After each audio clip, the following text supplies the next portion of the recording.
هندوستان کشوری زیبا با قدمتی هزاران ساله، اما گرفتار در خرافاتی که به گفته خودشان مذهبی است و مقدس است.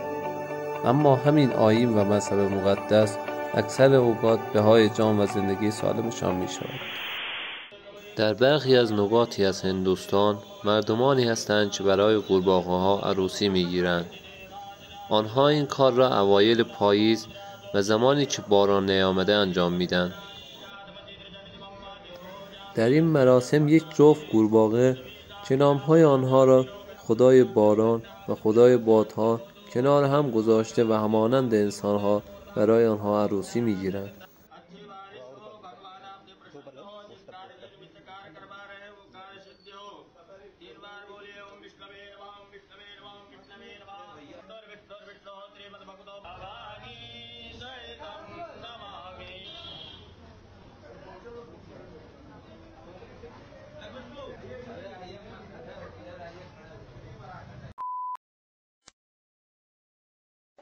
کندن موی سر.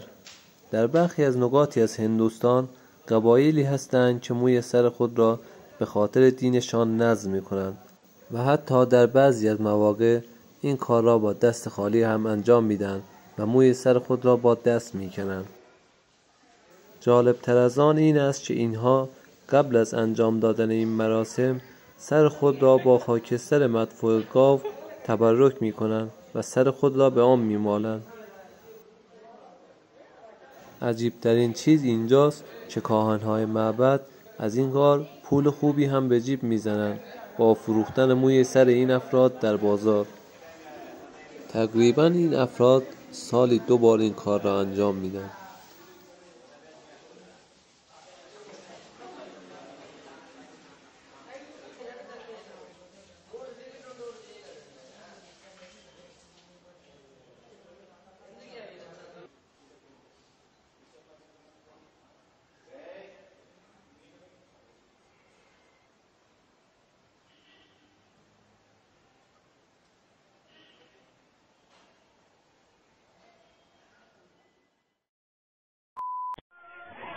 پرتاب کردن کودکان از ارتفاع 9 الی 15 متری. در این مراسم کودکانی که کمتر از 2 سال سن دارند از ارتفاع 9 الی 15 متری به پایین پرتاب می شوند و مردم با ملافه هایی در انتظار گرفتن این کودکان هستند که آسیبی نبینند. این مراسم به منظور تبرک کردن کودک و آوردن خیر و برکت برای زوجین هست.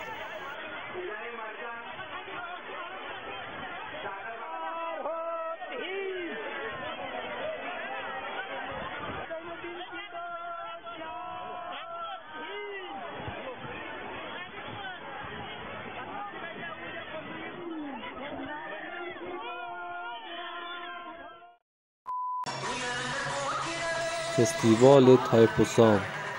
این فستیوال برای گرامیداشت خدای جنگ هندو یعنی موروگان انجام می شود که فرزند شیواست. در این مراسم مردم انواع فلز را به گوشت خود آویزان یا انواع نیزه یا سیخ را به صورت خود فرو کرده و همانجا می گذارند و در خیابان راه می روند.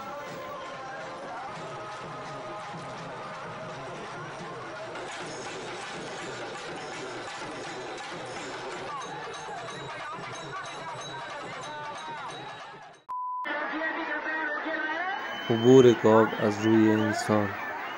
در کل هر جور حساب کنیم گاو در هندوستان حیوانی هست که واقعا مقدس حساب می شود.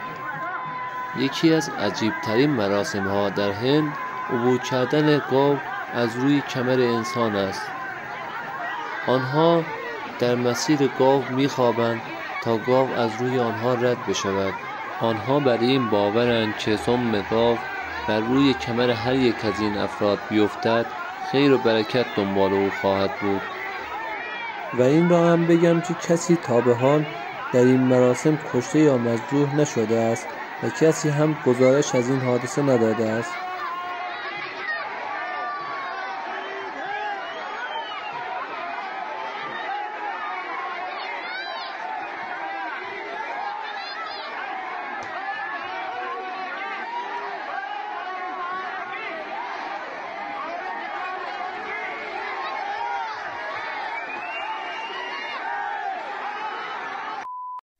dog. ازدواج با नहीं, मैं حیوانات. शादी से खुश नहीं हूँ. در برخی از نقاطی از روستاهای هند بر این باورند که اگر دختری با نقص صورت به دنیا بیاید روح آن توسط شیاطین تسخیر شده است. آنها این کار را انجام می‌دهند تا روح شیاطین از بدن دختران جدا شوند. آنها پس از گذراندن مدتی می‌توانند با مردان ازدواج کنند حتی بدون اینکه از حیوانات طلاق بگیرند. बाकी भी मेरी तरह लड़कियां हैं जिन्होंने इस रिवाज को माना है, उनके ऊपर से ये दोष हट चुका है और वो अभी खुशहाल जिंदगी जी रही हैं. The teenager was apprehensive at first, but eventually decided to follow her parents' wishes by marrying a local stray named Sharu. हाँ, तो शादी करें. बहुत हुई कम से कम 4-5 को शादी देखे हुए. शादी विवाह जो हम कर रहे हैं अभी किए उसमें कोई बाधा नहीं आएगी. No expense was spared on the big day, and Sharu even arrived in his own chauffeur-driven car.